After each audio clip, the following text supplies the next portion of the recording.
My name is Maybelline Delaney. I'm 77 years old. For over 4 decades, I worked as a seamstress, saving every penny with my husband Henry to build the house my son now lives in. A house where I imagined I'd live out the rest of my life in peace. But that night, oh, that dreadful night, I lay curled up on a thin throw blanket in the hallway of my own home, the cold tiles biting into my back, while my son cuddled with his wife in the master bedroom I designed with my bare hands. I hadn't said a word when she moved in, dragging her glossy suitcases and clacking heels across my wooden floor like she owned the place. I didn't even flinch when she replaced the curtains, removed my rocking chair, or referred to my knitting corner as junk storage. But what shattered my soul was when my own flesh and blood, my only son David, looked at me and said, "You can sleep in the corridor, Mom. Just for a night. We'll figure something out tomorrow. Just for a night." I sat there stunned, my cane slipping from my hand as he guided me out of the guest room where I had been staying. I looked into his eyes that once lit up when I used to mend his socks or bake his favorite peanut butter pie, and I saw nothing. No shame. No hesitation. Just convenience. I didn't argue. My knees were already trembling from standing too long. I walked past them slowly, the way ghosts move in haunted houses. I lay the blanket down, pulled my old cardigan tighter, and sank to the floor with a sigh that came from somewhere deeper than my lungs. And then, sometime around 3 a.m., as I stared at the ceiling counting the water stains I never noticed before, I whispered aloud to myself, "They think I'm weak. But they've forgotten who owns this house." I reached into my cardigan pocket and clutched the small silver key I never gave away. Not to David. Not to anyone. The key to the safe deposit box at the First River National Bank downtown. The one with the house title. And the mortgage papers in my name. They didn't know. And that's where it began. But let me take you back. Let me show you how we got here.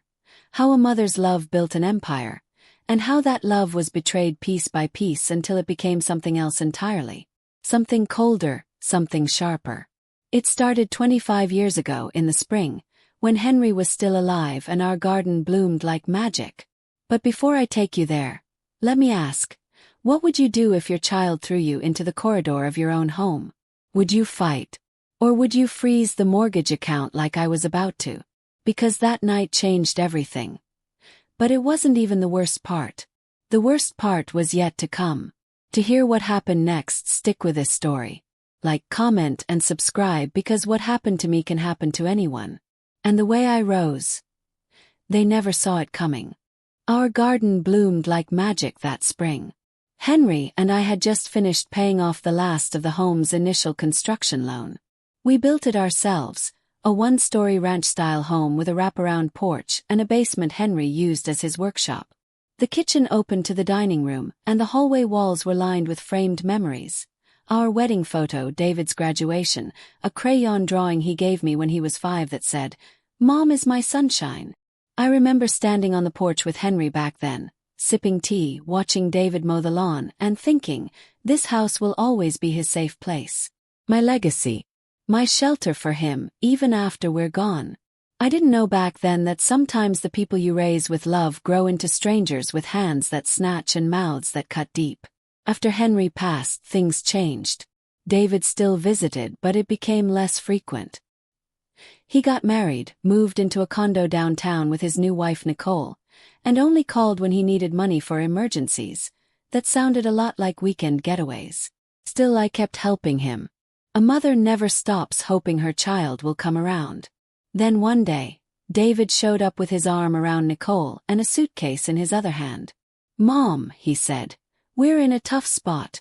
Nicole lost her job and rent's behind. Just for a while. We'll stay in the guest room and help out around the house." I smiled, even though my heart clenched. "Of course, baby. This is your home too." Nicole never helped with chores. She complained about the old house smell, the way the floor creaked, the thermostat setting. I caught her rolling her eyes once when I was praying over my food. But I kept swallowing my discomfort because David seemed happy. That was all I'd ever wanted, for him to be loved. Until one day, I walked into my own kitchen to find Nicole hosting a brunch with her friends. My good china on the table, my strawberry preserves opened and half eaten, and not a word said to me. "Oh," she said flatly when I entered.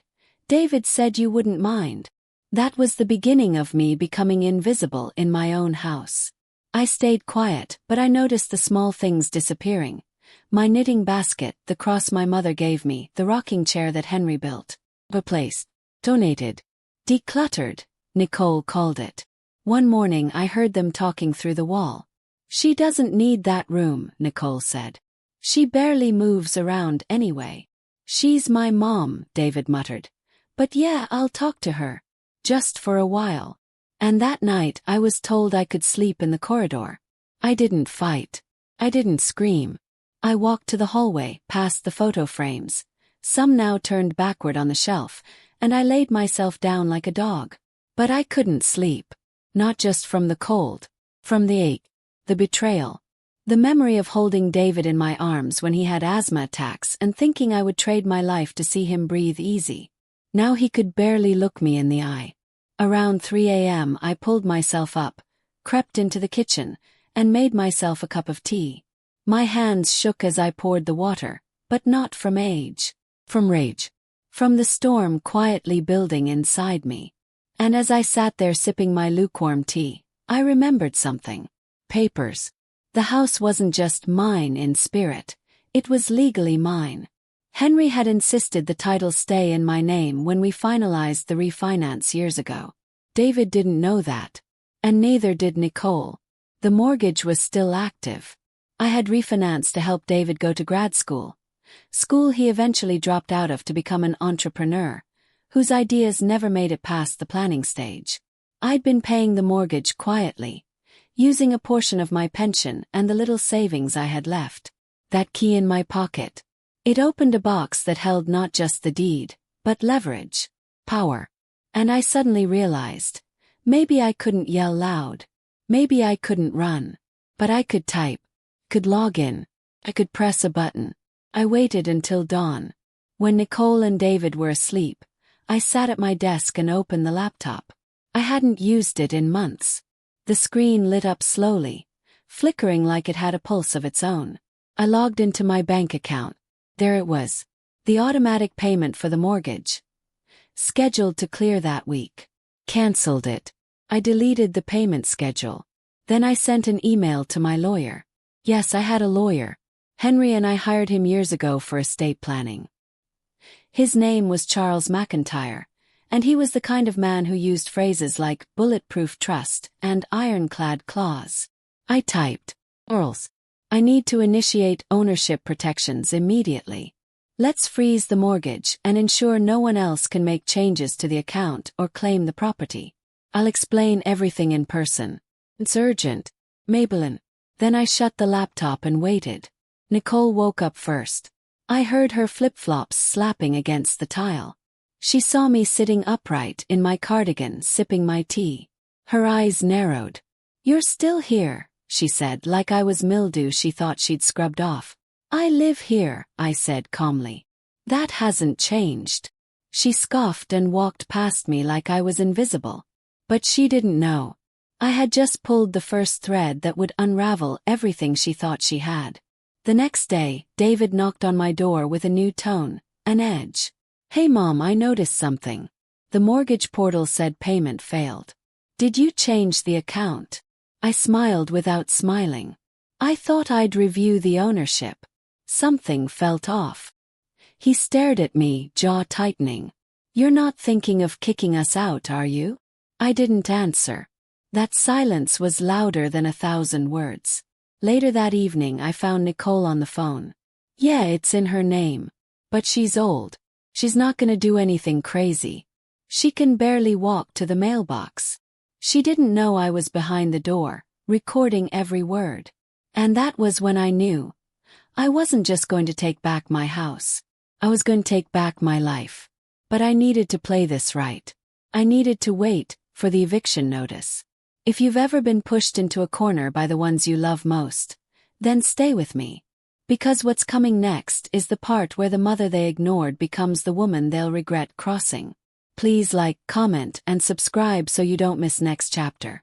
Your support helps these real-life inspired stories reach others who may be living in silence. You're not alone, and it's never too late to reclaim your power. David didn't speak to me for the next 2 days. He walked past me in the hallway like I was a coat rack he didn't care to use anymore. Nicole, on the other hand, was smug. I caught her humming while she wiped down the kitchen counter. My kitchen counter, like she'd already won. But they didn't know what I had set in motion.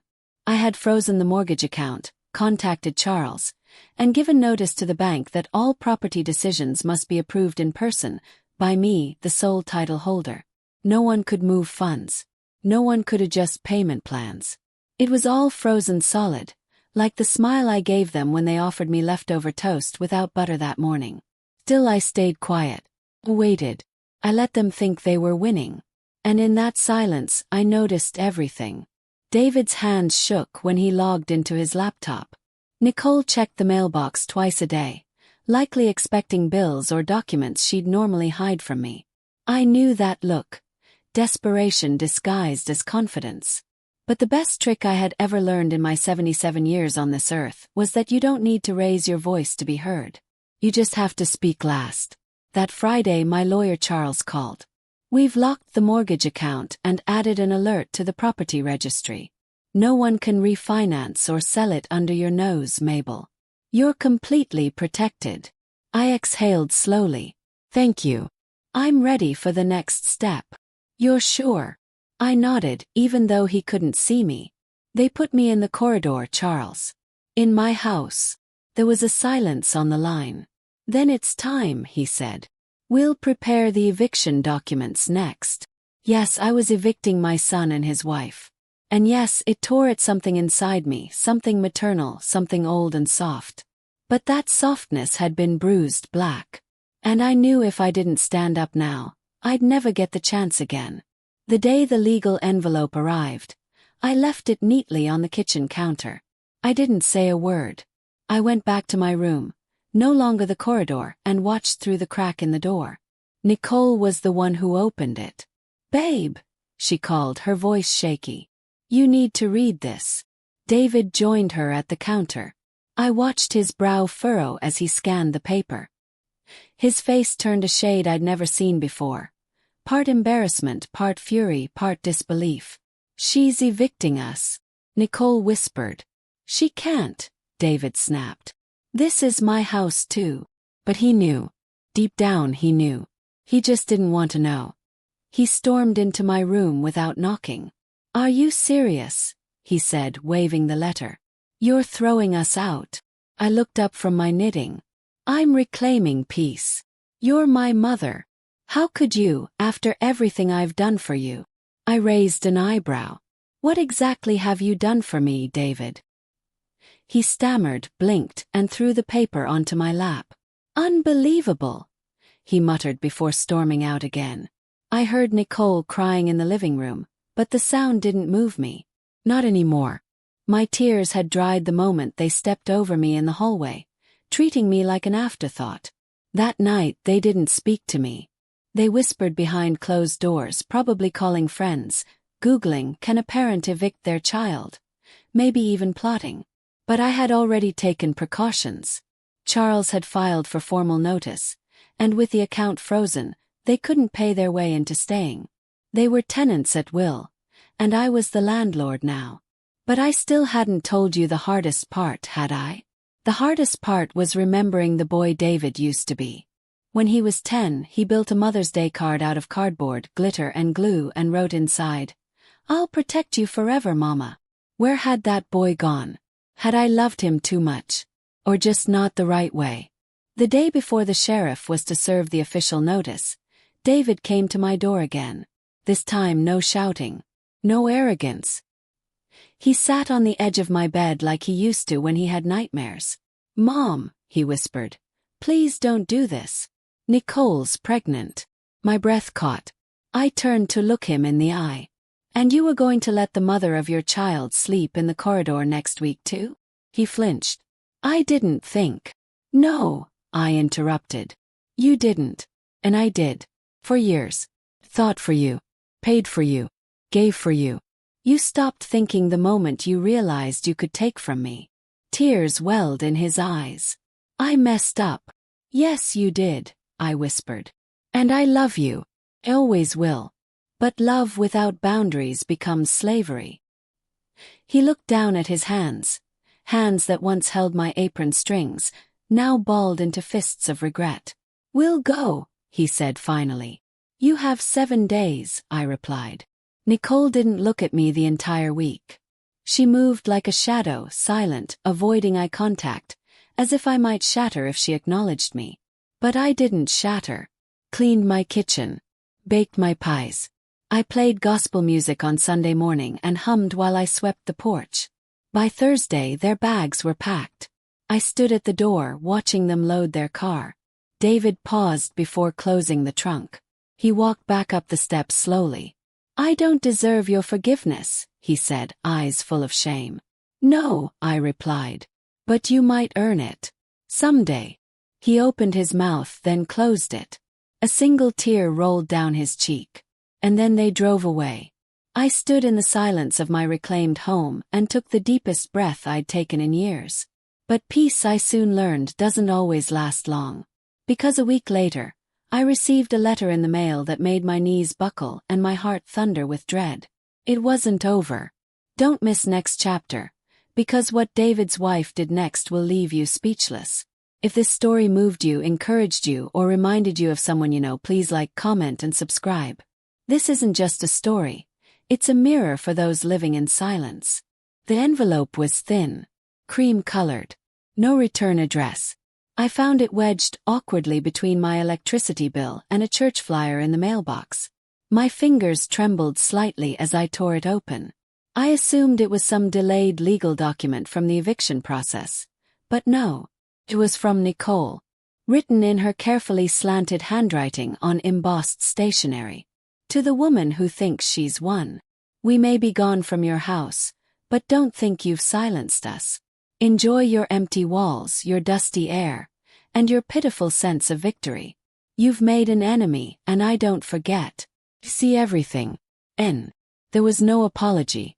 No hint of remorse. Just that. An ominous message soaked in venom. I sat on the porch, rereading it until the ink felt like it might bleed into my fingertips. The wind tugged at the corner of the letter, as if trying to carry it away. But I folded it slowly and slipped it into the pocket of my cardigan. That pocket had held a lot lately. Keys, painkillers, loose change, and now, a warning. Nicole wasn't finished with me. That same night, around 11:42 p.m., I heard a noise outside. At first, I thought it was the wind, but then came the sound of tires rolling over gravel. I peeked through the curtain. There, across the street, a dark SUV sat idling. The lights were off, but the engine purred like a waiting cat. I turned off all the lights inside and watched from behind the curtain. 15 minutes passed. 20. The SUV finally pulled away. I didn't sleep that night. The next morning I called Charles. I want cameras. I want everything recorded from now on. He didn't ask questions. Just arranged it. By the end of the week, 2 motion detection security cameras were installed.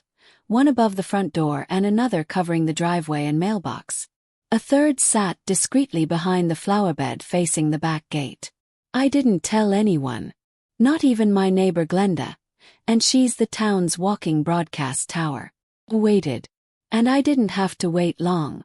2 nights later, at exactly 3:06 a.m., the back gate creaked. The camera caught it. Someone in a hoodie sneaking around the side of the house. They lingered near the window, holding what looked like a spray can.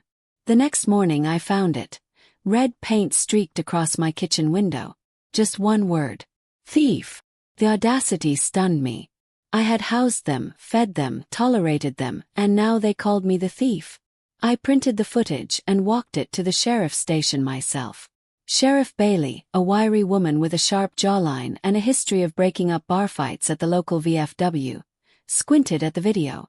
"Recognize the gate," she muttered. "That looks like Nicole." He paused the frame. "You want to press charges?"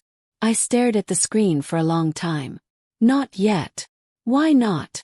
"Because I want her to know I'm not afraid first." Sheriff Bailey smiled. Let me guess, you want a no-contact order? And a formal warning, I said. Let her know she's not invisible anymore. 2 days later, Nicole received the sheriff's letter. I imagined her face as she opened it. Heart pounding, fury building. But I didn't have to imagine for long. She showed up again, this time in broad daylight. I was sitting on the porch, rocking gently, when her rusted Honda screeched to a stop across the street. She stepped out in a fury, slamming the door, and marched across my lawn. You think you're clever, she shouted. I stood up slowly, cane in hand, steady. I think I'm awake now, I replied. You ruined our lives. I didn't blink. You almost ruined mine. You can't intimidate me with sheriffs and cameras and little threats. David's talking to a lawyer. We'll sue for emotional abuse, elder manipulation, housing discrimination, whatever it takes. I almost laughed. Good luck finding a judge who'll pity a couple who put a 77-year-old woman on a hallway floor. Her face twisted. She looked like she wanted to scream, but then she froze. 'Cause she saw it. Across the porch railing was a little sign I'd posted earlier that morning. Private property. Trespassers will be recorded. And right above her, the tiny red light of the camera blinked. She turned slowly and walked away, back to her car. But just before she opened the door, she turned back and said something that made my blood run cold. This isn't over. You don't know what David's capable of. And then she left. That night I double-locked every door. I closed the blinds, turned on all the floodlights, and checked the footage twice. But I didn't cry. I didn't panic. Instead, I went into the study and pulled out the old dusty folder labeled Estate Transfer. 2009 to 2030. I laid it out across the table and stared at every page. Then I circled 3 names with a red pen, people I hadn't spoken to in years. But if this was war, I needed allies. Because if David really wanted to take me to court, then it was time I brought out the final card Henry left me before he died. Something David didn't know. Something that could end this entire battle before it even began. But I had to prepare, because what was coming next would tear open wounds deeper than eviction, deeper than betrayal. It would expose the truth I had buried for decades. Stay with me for next chapter, because what David tried to do next will shatter everything you thought you knew about family. And what I did in response will change everything. If this story is keeping you up like it kept me, don't forget to like, comment, and subscribe. You might be the voice someone else needs to hear today. I didn't sleep the night Nicole came to my porch and threatened me. Not because I was afraid of her, but because of what she said about David. You don't know what he's capable of. That sentence clung to me like damp linen. I kept hearing it in my head over and over, as if she'd whispered it right into my pillow. I knew what David had already done. I knew he'd turned his back on me, disrespected me in my own home, allowed his wife to erase me piece by piece. But now I began to ask myself, what else could he be hiding? I started making calls. The first was to Nancy, my oldest friend. We hadn't spoken in nearly 5 years, not since her husband passed and she moved downstate to be closer to her daughter. But Nancy knew everything about my life. And more importantly, she knew everything about David when he was younger. Something's wrong, Nancy, I said. And I think David's planning something worse. Worse than putting his mama in the hallway. Yes. She was quiet for a moment. Then she said, do you remember that little fund you and Henry set up for David in '04? I frowned. The Education Trust? Yes, that one. What about it? Nancy exhaled. You had me as the second trustee. And a year ago, David called asking how to access the funds again. I told him he couldn't, unless it was for education or medical reasons. He hung up. Never called again. I gripped the phone tighter. He told me he never touched that account. Said he didn't even remember it existed. Well, Nancy said slowly. He remembered when he needed it. That was the first breadcrumb. The second came 2 days later when I got a call from a bank in Phoenix, Arizona. Ma'am, the voice said on the other end, This is about the co-signature request your son David filed. He's applying for a business line of credit using your house as collateral. I almost dropped the phone. He what? Is this something you authorized? Absolutely not. I'm glad we called. The paperwork looked suspicious. His wife's name was scratched out, and yours was signed in blue ink, while the rest was black. I felt my throat tighten. Send me a copy. Immediately. When I opened the scanned file that evening, I felt like the floor disappeared beneath me. It was my signature, but I hadn't signed it. He forged it. David had forged my name to try to use my home to get a $150,000 loan for a business idea that didn't even exist on paper. A luxury cannabis startup he and his friends were trying to launch. The description in the business plan was so vague it might as well have been written on a napkin. I didn't cry. I didn't scream. I printed every page. Then I called Charles. We're adding criminal forgery to the list, I told him. And I want him barred from stepping foot on my property. Charles let out a slow whistle. Mabel, are you sure you want to go that far? Charles, I said. I let him put me on the floor. Then he tried to put me in debt. What else do I need to lose before I fight like I mean it? He didn't argue. The next day, Charles filed formal charges with the district attorney's office. Fraud, forgery, attempted property theft. And as the DA prepared to build the case, something even worse happened. Someone broke into my house. It was subtle. Back window pried open. A drawer in my bedroom ransacked. The safe was tampered with, but they hadn't been able to crack it. What they took, though, that's what shattered me. They took Henry's watch. It was a small silver wristwatch with an engraving that read, "To H, with all my time, It was the first thing I bought for him after we got married. He wore it every Sunday until he passed. And now it was gone. That night I sat in the rocking chair, holding the empty watchbox in my hands. My heart felt like it was being squeezed in a vice. I knew who took it. There were no fingerprints. No witnesses. No note this time. Just absence. Silent violence. But I had one last move. I opened the safe and took out the final envelope Henry had left me before he died. It was labeled in his shaky handwriting, "In case of emergency, for Mabel only." Inside was a letter. And a contract. The letter read, "Mabel, if you're reading this, it means they've pushed you too far. I know you won't want to do this. But if they ever forget who you are, remind them whose name is on the deed. I signed over the mineral rights before I passed. The land beneath our home. It's sitting on a reserve they'll never guess. The lease is inactive, but it's worth millions if sold. You hold the contract. You hold the power. Use it if you must. With love always, Henry." I stared at the papers, stunned. The mineral rights. The oil company lease. Henry had always hinted that the land was special, but I never knew the truth. I held in my hands the power to destroy David's delusions of ownership, permanently. Not just the house. The land. They thought I was an old woman on borrowed time. But I was sitting on a fortune. And now I had a choice to make.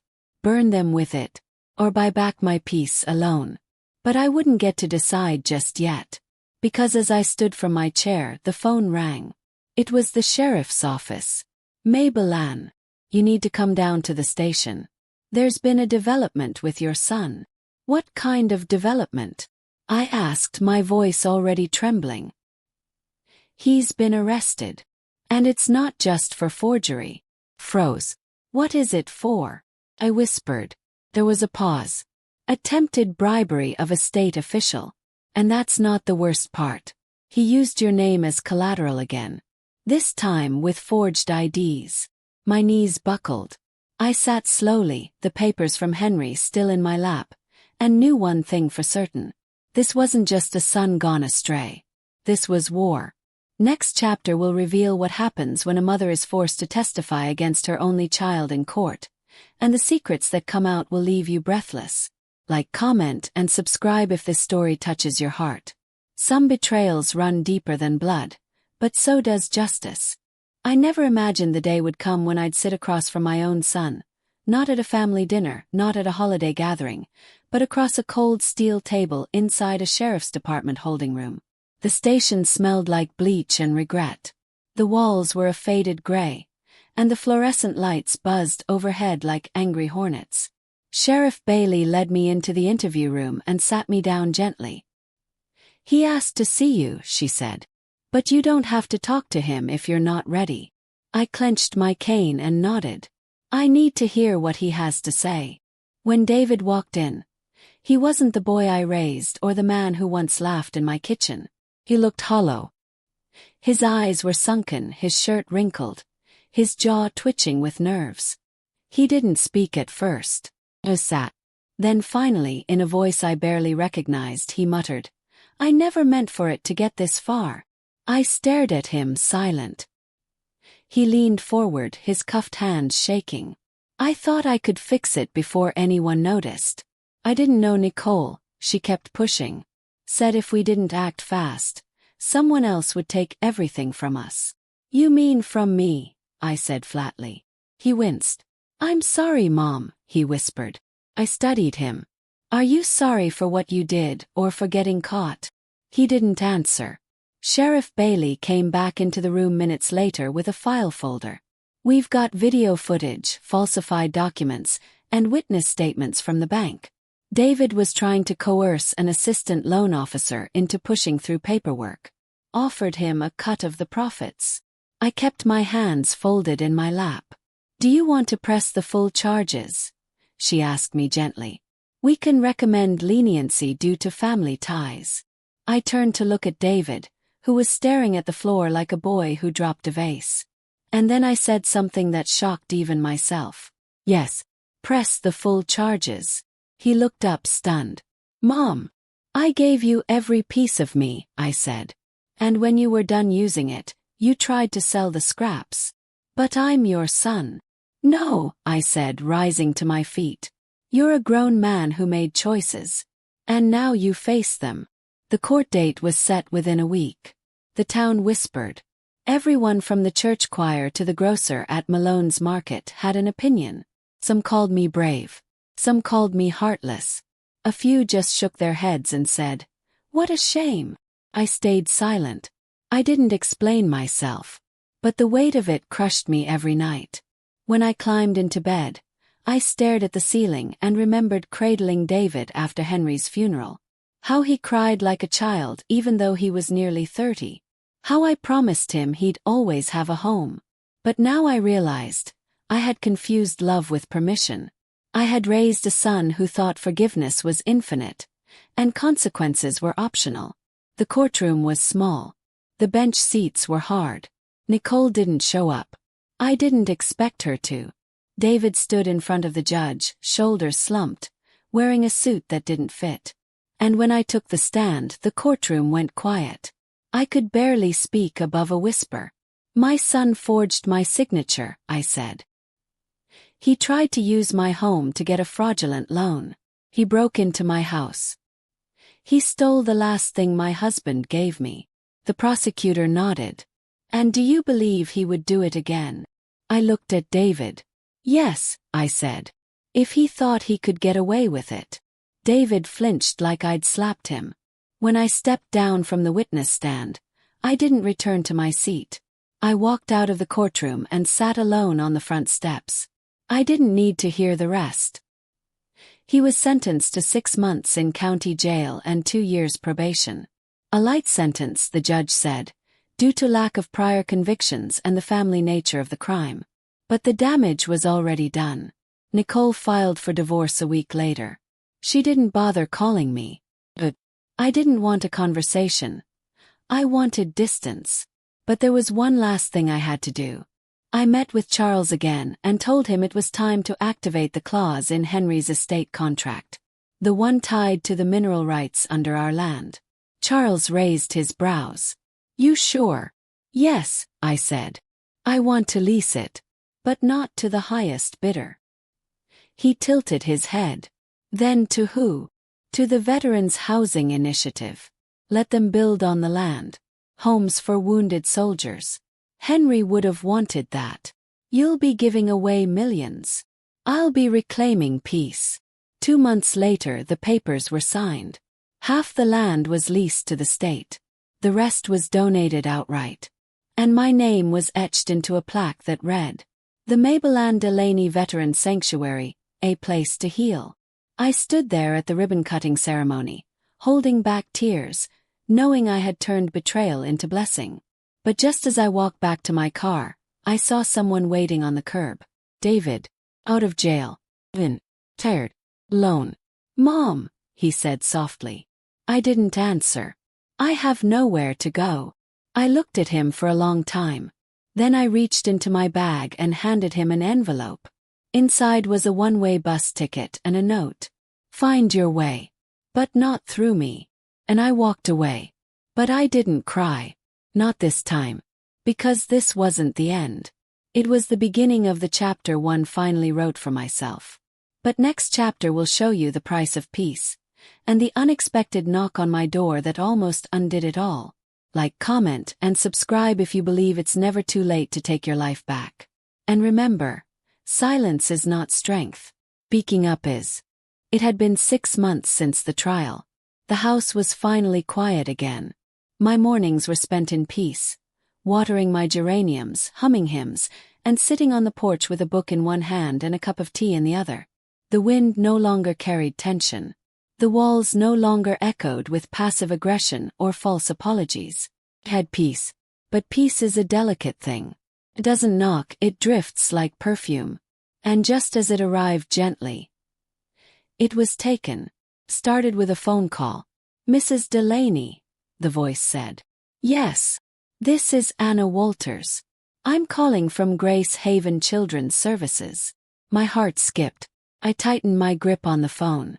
"We're calling regarding a minor who has been placed in temporary custody. The child's name is Lila. Lila Morris. Her mother listed you as the emergency contact." "Nicole's child?" "Yes, ma'am." I couldn't breathe. "You're saying Nicole had the baby?" "Yes, a month ago. But she was taken into protective custody after her mother was arrested in a domestic incident. We have no other listed family or guardians." "And the father?" "He's in a halfway house," I whispered. "Yes. So we're contacting you to ask, would you be willing to take temporary custody of your granddaughter?" Granddaughter. The word hit me like a bolt of lightning and a warm blanket at the same time. Child. David's child. The same man who put me on the floor had created a life. And that life was now in need. I need time," I stammered. "You have 48 hours, ma'am. After that, she enters the foster system." I hung up the phone and sat at the kitchen table for over an hour, staring at the window. My thoughts tangled like vines. This wasn't just a child. It was a symbol of everything I had been running from. Everything I'd buried beneath the rage and betrayal. Could I do this? Could I take in my granddaughter? Or would loving her be like inviting the ghost of David and Nicole back into my house? The next morning I drove to Grace Haven. The moment I saw her, a tiny brown-eyed baby bundled in a pink blanket, I knew my answer. She had David's ears. My nose. A little dimple in her cheek that deepened when she yawned. "She doesn't cry much," the worker said, handing her to me. "Just stares at everything. Quiet little watcher." Like me. I took her home. And for a while, peace had a new sound. The soft coos of an infant, the squeak of rubber bottles, the faint melody of lullabies at night. I named her Lila Rose Delaney. Gave her my last name. Because I wasn't just reclaiming my peace. I was reclaiming my legacy. But peace again is fragile. 3 weeks after Lila came home, there was a knock on the door. It was late. Too late for visitors. I looked through the peephole and felt my stomach drop. Nicole.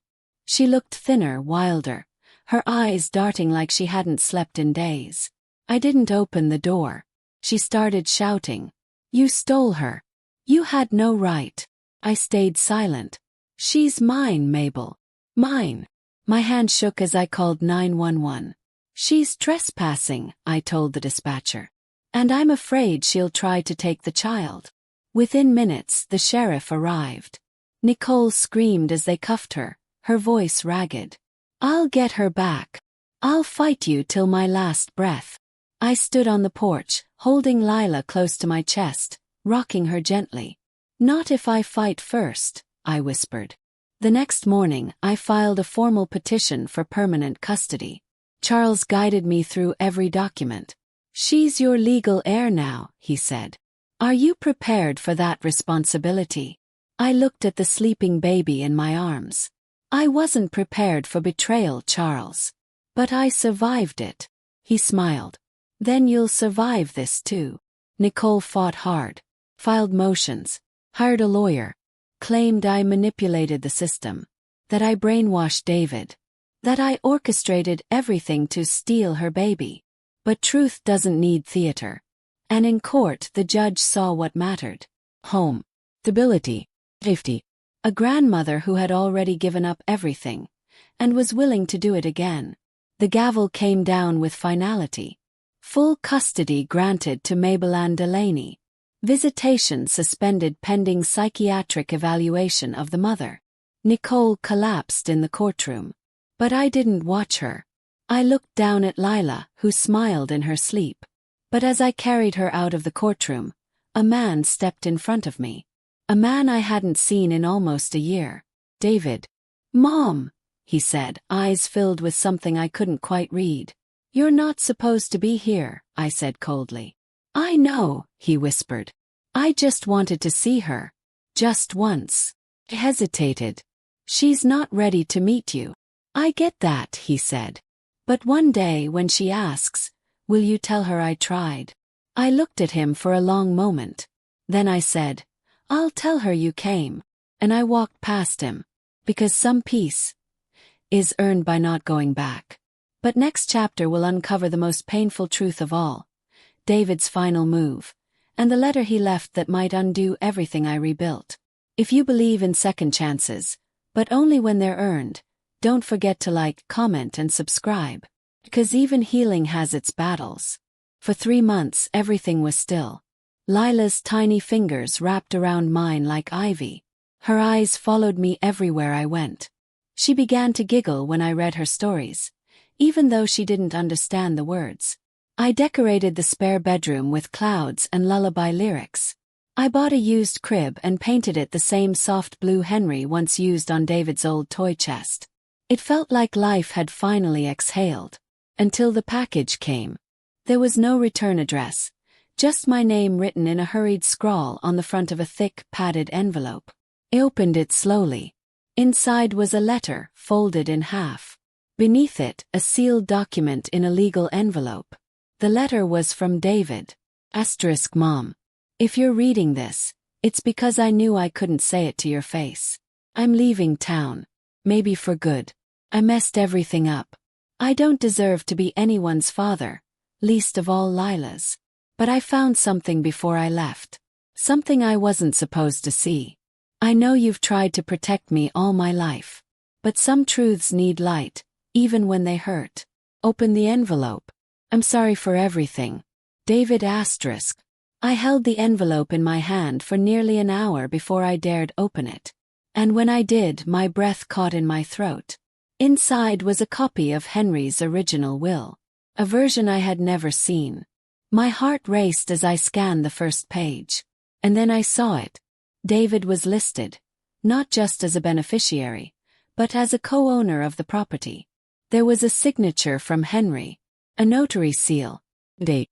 Everything appeared legitimate. I felt the floor tilt beneath me. If this was real, then everything I had done, freezing the mortgage account, filing eviction, taking control of the land, could be challenged.